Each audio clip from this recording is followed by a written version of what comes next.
loin avec. Mesdames, Messieurs, bonjour. Plus loin avec reçoit aujourd'hui M. Aliou Maïga. Il est le directeur régional pour la SFI, la Société financière internationale qui fait partie du groupe de la Banque mondiale. Et nous l'avons reçu en marge du 5e forum sur le financement du développement qui s'est tenu ici même à Abidjan. Avec lui, donc, nous allons revenir sur les principaux résultats de ce 5e forum d'Abidjan et penser un peu le développement du continent africain. Monsieur Aliou Maïga, bonjour. Bonjour. Alors, au sorti de ce 5e forum sur le financement du développement en Afrique, qu'est-ce qu'on peut retenir comme principaux résultats? C'est un forum qui est, je dirais, plutôt une chance de travail parce que c'est organisé par équipes qui s'asseyent et qui essaient de trouver des solutions concrètes à des problèmes concrets, et dans les secteurs qui ont été choisis cette année, dont l'agriculture et l'agro-industrie, le transport et la logistique, et puis un sujet aussi important que les deux premiers qui est l'économie numérique, donc tout ce qui est la digitalisation de l'économie.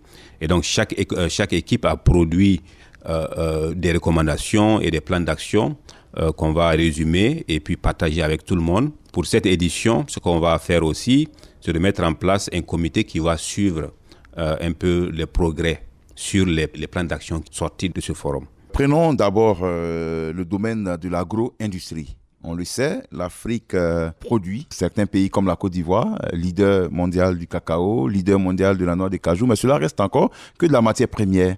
Et il se pose donc la question de la transformation. Sur ces questions-là, comment est-ce que l'Afrique, le continent, en particulier la Côte d'Ivoire, peut financer la transformation industrielle de ses produits agricoles? C'est vrai que l'Afrique, la croissance de l'Afrique est surtout basée sur la production et l'exportation de matières premières agricoles et non agricoles. Mais pour parler du secteur agricole de façon particulière, vous posez une question qui est vraiment fondamentale. Ce n'est pas normal que des pays qui produisent les mêmes matières premières depuis leur indépendance transforment seulement une partie infime de cette production. Tout le reste est acheté sous forme de matières premières, exportées, transformées ailleurs et vendues sur les marchés mondiaux, y compris l'Afrique. Et donc ça devient un sujet extrêmement important pour le monde du développement, mais en tout cas pour le groupe de la Banque mondiale. Et donc, on travaille vraiment d'arrache-pied pour trouver des solutions pratiques à ce problème. Souvent, l'analyse économique doit être vraiment accompagnée d'une implémentation, une mise en œuvre pratique très concrète et d'accompagnement vraiment proche et quotidien des secteurs pour les développer. Pour vous donner un exemple, on vient de signer, on vient de financer la première usine de transformation du beurre de karité au Mali. Vous savez, le Mali produit presque 20% de la production mondiale et c'est un des pays les plus gros producteurs de beurre de karité. Mais tout le beurre de karité est exporté de façon brute. Et là, c'est la première usine qu'on met en place. Mais pour mettre cette usine en place, il faut organiser tout le système de collecte et organiser les coopératives de femmes essentiellement qui sont derrière la collection de noix de karité et les acheminer vers cette usine et que cette usine puisse pouvoir produire à des standards internationaux. Parce qu'il ne suffit pas de produire, il faut produire à des standards qui peuvent être vendus sur les marchés internationaux. Mais ça, c'est un projet de 2 millions. Pour nous, en termes de montant, c'est petit. 2 millions en quelle devise? De dollars. Donc 1 milliard environ? À peu près. 1 milliard à peu près de francs CFA. Mais en termes d'impact et d'expérience pour nous, c'est extrêmement important parce que c'est en multipliant ce genre de projets qu'on peut vraiment à la fois industrialiser, mais aussi toucher le cœur de nos pays qui est essentiellement rural. Alors, le président Alassane Ouattara l'a dit à la cérémonie d'ouverture, les pays africains doivent aussi apprendre à compter sur leurs ressources propres. Et là, il se pose une question, la question de la mobilisation des ressources. Et ce n'est pas toujours évident dans la collecte des impôts, cela. Alors, deux questions se posent. Soit on élargit la base de l'assiette pour avoir beaucoup plus d'impôts, ou on fait la pression fiscale, ce qui n'arrange pas toujours le secteur privé qui est, il faut le rappeler, le moteur de l'économie. Alors, quelle solution proposez-vous pour aider les pays africains à mobiliser davantage leurs ressources propres? Écoutez, personnellement, je suis du côté de AFC, donc ça, c'est des questions monétaires et fiscales.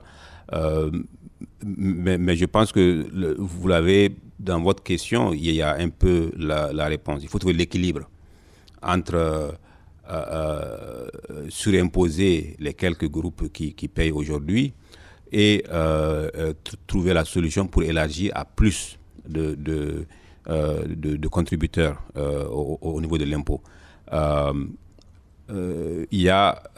Pour faire ça, il y a d'abord les réformes de tous les mécanismes de gestion fiscale dans le pays. Mais là-dedans, on pense aussi que la numérisation ou la dématérialisation de tout ce qui est possible dans l'économie peut contribuer vraiment à avoir la transparence qu'il faut pour que les gens puissent déclarer correctement et que l'État puisse imposer correctement sur la base de tarifs qui encouragent les gens à se formaliser. Si y a un déséquilibre où les gens ont plus d'avantages à rester informels que de se formaliser, ils ne vont pas se formaliser et donc l'État ne va pas avoir beaucoup d'impôts. En même temps, l'État doit pouvoir lever suffisamment de ressources pour pouvoir financer le développement du pays. Alors, intéressons-nous maintenant à un secteur tout aussi, je vais dire, prometteur, la question de la transformation numérique. Les jeunes gens aujourd'hui, les jeunes Africains s'y sont adaptés. Beaucoup de jeunes start-up existent en Afrique, des jeunes qui inventent, qui innovent. Alors, comment est-ce qu'on pourrait donner à ce secteur un poids essentiel dans nos économies? C'est un secteur très, très important et je crois que les chiffres qu'on avance en termes d'incubateurs en Afrique aujourd'hui, ça atteint le nombre de 400, je crois. Ça veut dire qu'il y a vraiment beaucoup de dynamisme et d'activité dans le secteur. J'étais en Mauritanie il y a quelques mois et j'ai visité un incubateur moi-même et j'étais vraiment fasciné par la créativité des jeunes ils ont tous entre 18 et 20, 21 ans, très très jeunes, mais une créativité pratique. Parce que créativité qui n'est pas pratique, après, ça ne se traduit pas vraiment dans des opportunités réelles de business, mais c'était vraiment des opportunités pratiques qui peuvent marcher. Donc, et ces expériences-là, on en voit partout, y compris le groupe de la Banque mondiale qui essaie de favoriser le développement du numérique. On a un gros programme qui essaie d'abord d'augmenter l'accès à Internet, deuxièmement de former les gens pour qu'ils puissent utiliser les solutions numériques, mais aussi les former à l'entrepreneuriat, d'apprendre à être un entrepreneur qui va réussir plutôt qu'un entrepreneur qui va s'acharner, qui va travailler beaucoup, mais qui ne va pas forcément réussir. Et tous ces efforts-là vont contribuer, à mon avis, à permettre à l'Afrique de rattraper un peu le gap qu'il y a avec les autres régions dans le monde. Mesdames, Messieurs, je rappelle que nous recevons aujourd'hui dans Plus Loin avec M. Aliou Maïga. Il est le directeur régional pour la SFI. La SFI, c'est la Société financière internationale. Parlons maintenant du transport et de la logistique. Et il a été question au cours de ce forum, de ce secteur très important pour l'Afrique. Qu'est-ce qui a été au cœur des discussions? Qu'est-ce qui a été arrêté comme résultats principaux? Les discussions sont tournées plus sur le transport urbain parce que, comme vous savez, dans toutes nos capitales aujourd'hui, le problème du trafic automobile est devenu vraiment, à certaines heures de la journée, insupportable. Toutes les capitales que je connais aujourd'hui, les gens peuvent passer facilement entre 1 heure et 2 heures en transit, et à l'aller et au retour. Et donc ça fait quand même une perte de productivité énorme pour ces économies, sans compter tout l'impact sur l'environnement, la pollution, avec les voitures qui sont généralement un parc assez vieux, et problèmes de santé sur le long terme, des problèmes de santé pour les gens qui vivent, qui marchent dans cette circulation, mais aussi qui sont dans les voitures sans clim, donc avec les vitres qui sont ouvertes, donc ils respirent tout ça. Donc c'est vraiment un problème important pour nous, et donc on a des programmes concrets qu'on essaie de développer. Par exemple, les bus rapides de transfert, ce qu'on appelle BRT, c'est des lignes dédiées pour des bus, mais des bus qui sont assez rapides et assez corrects. Des fois, les gens les font avec un moteur comment dire, durable, peut être un carburant qui est propre, comme on dit, ou alors même il y en a qui veulent essayer les bus électriques. Donc, et ces bus-là peuvent aller très vite parce qu'ils ont des lignes dédiées et ils ont des points particuliers où le flux, ils peuvent prendre le flux qui vient de chaque côté de la ligne. Ça, c'est une solution très pratique qui a marché en Amérique latine, qu'on essaie de dupliquer ici, notamment au Sénégal où on a un projet qui est pareil, et en Côte d'Ivoire où on a des discussions entamées pour essayer de considérer une solution équivalente ici à Abidjan. Qui va payer la note? Ça va être un mix entre le public et le privé.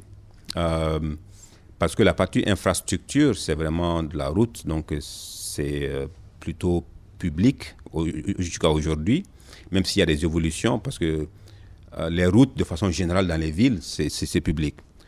Mais quand une route devient dédiée, tout de suite, on peut capter les revenus qui sont liés à cette ligne et puis pouvoir l'utiliser pour repayer un financement éventuel.